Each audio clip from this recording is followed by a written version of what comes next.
I'm joined now by a bit of a superstar, Kriss Akabusi. The loudest laugh anywhere. He's been laughing all morning. When you first come in, I could hear you laughing in the back door. Thanks for coming on my show, my friend. Bless you, Lee, bless you. I was once introduced as Kriss Akabusi, the guy with the gariest laugh, which is very hard to ignore, but well worth the effort. Boom! Yeah.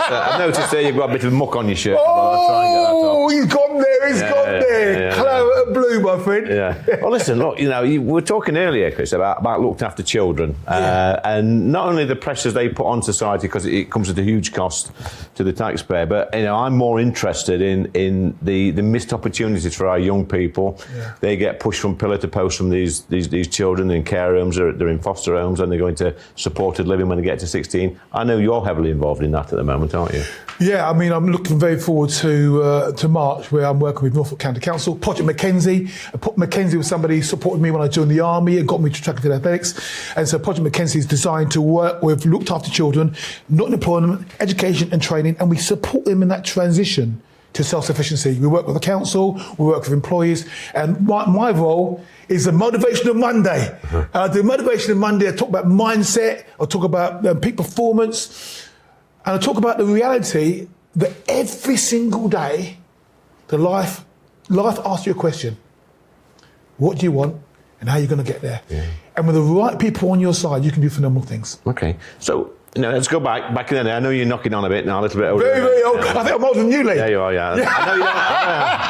I know you don't look it. But what got you into athletics, Kriss? So I joined the army at 16 and a half. I was leaving the children's home.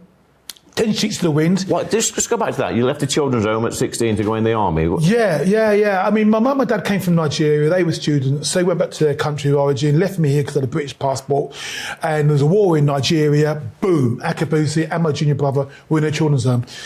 I don't like the poor me angle. I mean, it obviously wasn't all bed of roses.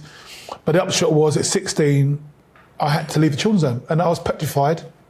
Wow. I didn't know what I was going to do with my life. And one of the uncles, we called them in the children's home, said, join the army. Join the army. On the True Square, met a guy called Simon Mackenzie. He was a drill sergeant, troop sergeant. He was also an army athletics officer. And he spotted my talent, got me my very first set of athletics bikes, entered me into races, and started training me. At the end of the year, I was the Army Junior Champion, and I found a purpose. I'd found a reason for living. And I found a community. A lot of kids in the children's home, you're looking for a family. And the Army was my family, athletics was my family, and I felt that I could contribute to my society and be an asset, not a liability. While all the time as a kid in the children's home, I was always saying, Akabusi, we know you're there, we can hear your laugh. Go to Mr. Sharp, get the cane. Everyone was laughing at me, and I thought it was laughing with me, laughing at me, because I left school with 9 no-levels. I needed a focus, and Simon Mackenzie gave me that. Did you ever feel, at that time, Kriss, in the children's home, did you ever feel like a victim? No, I mean, look, like all of us, right? We wake up one day in this world. And we wake up in an environment. And my world was a children's home. And you just get on with it. You just get on with it. So I wasn't a victim. No, I wouldn't say I was a victim. But I learnt antisocial behaviour. I didn't know it was antisocial behaviour. Knock down ginger, nicking milk bottles off the doorsteps. I didn't know it was antisocial behaviour. It was just what we did. Yeah. But I knew that I could go on that way. And I knew that, because I was supposed to go to bed, sit lad. I was going to work for a manufacturing company. I knew I was going to be in trouble if I let that. And I don't know what happened, but I had the wherewithal to join the army. I wasn't a victim, it's my circumstances. We're all thrown into the world in a set of circumstances, and life asks you what you're going to do about it. Well, you're a role model, you're an inspiration. You didn't have the best start as a teenager, but what about some of the kids you was in the home with? What sort of path have they taken, Kriss? That is a shame, really. No names, no pack drills. No. Well, a couple of them are dead. One was in gangs. He died. One was GBH, driving and taken away. He ended up dying. A couple of boat people. A couple of the girls in the sex industry. So is the care system working then for these young people? Is it getting better? I'm sure it's getting better because we have all sorts of different pathways now. You know, I had good social workers. I've got to say I had a good social workers, but then they have... right now, they have people who are involved in your career development. You don't have to leave home at 16. You can now leave home at 21. So there are systems in place. I think life has learned, people have learned that looked after children are vulnerable, but still far too many kids from a looked after background are overrepresented in the Jewish prison system, overrepresented sleeping on the bridges, overrepresented in gangs, overrepresented in drugs. So ultimately, we do fail that section of community. Yeah. In the army, how long did you serve for? I served 15 years in the army. Wow. I had a phenomenal 15 years. I first started as a Royal Signaller, a data telegraphist. Couldn't spell it, but I knew I was going to be inside a comm centre, nice, warm. Did you get picked on because of that laugh in the army? No, in fact, the laugh, I tell you what, the laugh was as a saviour because I know it can be annoying, but yeah, also... but you know, when you're in the trenches, we can't have Kriss Akabusi laughing like that, can we? Yeah, I'm a runner. Yeah. Laugh all you want. I laugh, yeah. Yeah, no, what I found, you see, I mean, I laugh when I'm happy, when I'm sad, when I'm glad, when I'm bad. And I found pretty early on that actually laughing makes people feel happy and oh, he's all right. Yeah. And in any way you like that, you know, oh, he's all right, oh, he's one of us, oh, he's safe. And so it's been a defence mechanism. Yeah. Now, look, like anything in life... Has it got you in trouble?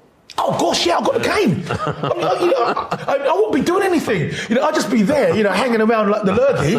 And then Akabusi, we know you're there. Akabusi gets a cane, everybody else gets away with it. So now it's got me in trouble. But most of the time, it's got me like, come on, mate, you're all right. Yeah. Okay. Yeah, most of the time, yeah. So I guess there may be, I don't know, somebody, maybe family members or friends have got no children that's in a care facility in these places. What sort of advice? I know you do speaking, don't you? Yes. To these kids. What sort of advice would you give to these kids just looking in? So, your life is your life. The past is for reference, not for residence. The world wants to help you. I tell you what, honestly, young person, young man, young lady, there are so many people out there who want to support you in your life, but no one can do it for you. Yeah. You step into your arena on your own. You can't do it alone. We are here, but we need you to extend your hand. If you do that, I'll do that, and there is so much support for you out there. Yeah. But you've got to extend it. Now, we understand trauma. Yeah. We understand trauma. You're disassociated with society. You're disassociated often from yourself. We understand that. So we're gentle. We'll take our time. But you've got to do that. If you don't do that, I can't do that. Yeah. But you make a good point there, because I'm a big believer, and I always say this to young people when I speak to them, that everybody is good at something. Correct. It's up to society and the individual to find out what you're good at and then try and excel at it. Is that what you think? And trial and error is a great way of doing it. You know, you've got an idea, have a go, fail, fall up, get back up again, have a go. Somewhere along the line, you will find your own basket of skills. Yeah. And we've all got something to contribute. We've all got a tribe, we've all got a community, we've all got a skill set. You just need to try to connect with those people. And they're waiting for you. And you'll get that ring of truth. You will find it. So you know when you was winning your medals? Yeah. When you're running around that track like a whippet, did you ever think about the children's home and when you're fully focused? Or at the end of the race, you think, wow, look where I've come from? No. I mean, as you get older, you look back, and I talk about Keezy. So I'm known as Kriss, but Keezy was what I was born. And I think about Keezy, and you think, okay, mate, you did all right. But no, when you're on the way up, you're in a different tribe. You know, today I just had a picture from Roger Black, name drop, bang. Oh, yeah. And it's a picture of us training. And you think of the community. Then I was with, name drop, Daley Thompson, Edwin Moses, Roger Black. And you're thinking at a completely different level. You're thinking that, you know, I remember there's a guy called Marcus Adams, who's in our group. And we were absolutely hammering Marcus. Why? Because He was the Commonwealth Games champion, but number 3 in England. And when you're training with world champions, you think on a different level. So back to those young kids, you need to get yourself to people think at a different level, operate at a different level. So now you don't think about those days. They're gone. The past is referenced off of resonance. They're gone. They're the foundation. Because tell you what, Lee, when you come from that background, mate, you're hungry. Yeah. You are hungry. You want it. I'll do double sessions. I'm hungry. And when you get to that line, it's do or die. There is no try. There's no second chances. This is it. If you are hungry, you grab it. But if you're a little bit, there's another, then you fall apart. Well, you're making me feel hungry now, Chris.